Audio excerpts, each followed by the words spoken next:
Hello student, हम start कर रहे हैं वर्क फंक्शन।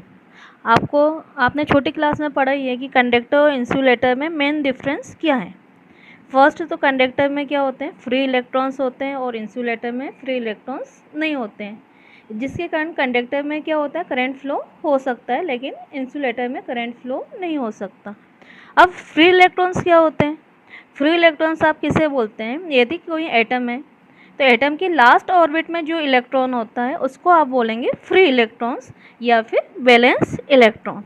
इसकी प्रॉपर्टीज़ क्या हो सकती है, या इस फ्री इलेक्ट्रॉन्स और न्यूक्लियस के जो बीच का जो एट्रैक्शन फोर्स है आपका, जिसको बोला जाता है इलेक्ट्रोस्टैटिक एट्रैक्शन फोर्स, वो क्या होता है, कम होता है, जिसके कारण इसको क्या बोला जाता है, फ्री इलेक्ट्रॉन। और फर्स्ट ऑर्बिट में जो इलेक्ट्रॉन रहता है वो क्या कहलाया जाता है, वो टाइटली बाउंड रहते हैं, और जो लास्ट ऑर्बिट में जो इलेक्ट्रॉन रहेगा उसको बोलेंगे फ्री इलेक्ट्रॉन्स। ठीक है, इसकी बाइंडिंग एनर्जी भी क्या होती है, बहुत लेस होती है, जिसके कारण वो इजीली रिमूव हो सकते हैं।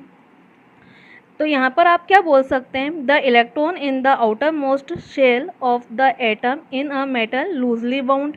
सेकेंड आप क्या बोल सकते हैं, electrostatic force of attraction between nucleus and outermost electron is minimum, and weak binding force, these electron get removed from their orbit very easily।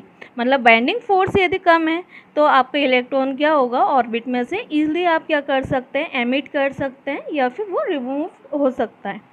तो यहाँ पे दो कंडीशन आती है, यदि ऑर्डिनरी टेम्परेचर है या रूम टेम्परेचर है तो free electron can not leave, मतलब किसी भी मैटर में से इलेक्ट्रॉन्स यदि फ्री हैं तो भी क्या होंगे, उसमें से एमिट नहीं हो सकते, उसको छोड़ के वो नहीं जा सकते। लेकिन आप उसको एक्स्ट्रा कुछ एनर्जी दे देते हैं तो यहाँ पे दो कंडीशन आपके पास क्या है, कि टेम्परेचर इज़ नॉट सफिशिएंट। यदि टेम्परेचर सफिशिएंट नहीं हो तो इलेक्ट्रॉन, फ्री इलेक्ट्रॉन भी मैटर को क्रॉस नहीं कर पाएगा। लेकिन ये आप उसको थोड़ा सा एनर्जी आप इंक्रीज़ कर देते हैं और टेम्परेचर सफिशिएंट होगा तो इलेक्ट्रॉन क्या होंगे, मैटर में से इलेक्ट्रॉन्स क्या करना स्टार्ट कर देंगे, एमिट होना स्टार्ट हो जाते हैं। तो आप क्या बोल सकते हैं, मिनिमम अमाउंट का एनर्जी जो कि मेटल इलेक्ट्रॉन को क्या कर सके, मैटर से क्या कर सके, एमिट कर सके।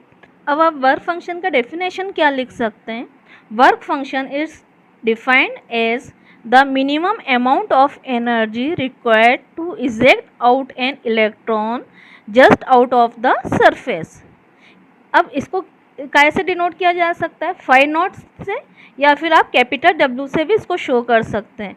तो it is denoted by 5 not and W and measured in the term of electron volt. इसका यूनिट होता है इलेक्ट्रॉन वोल्ट। अब यहाँ पर आपके क्वेश्चंस को सॉलिड करने के लिए आप क्या कर सकते हैं कि आपका कुछ भी माइनस मार्किंग नहीं हो, इसलिए आप क्या कर सकते हैं, कुछ मेटल के आप एग्जाम्पल और उसके वर्क फंक्शन भी आप देख सकते हैं।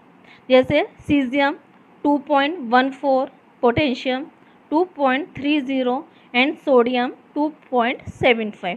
और ये क्वेश्चन आपसे पूछा ही जाता है कि डिफाइन वर्क फंक्शन, तो आप इसका डेफिनेशन फॉर्म और ये आप एग्जाम्पल के थ्रू भी आप क्या कर सकते हैं, इसको बता सकते हैं। इसमें आपको पूरे 2 मार्क्स मिल जाते हैं। ओके।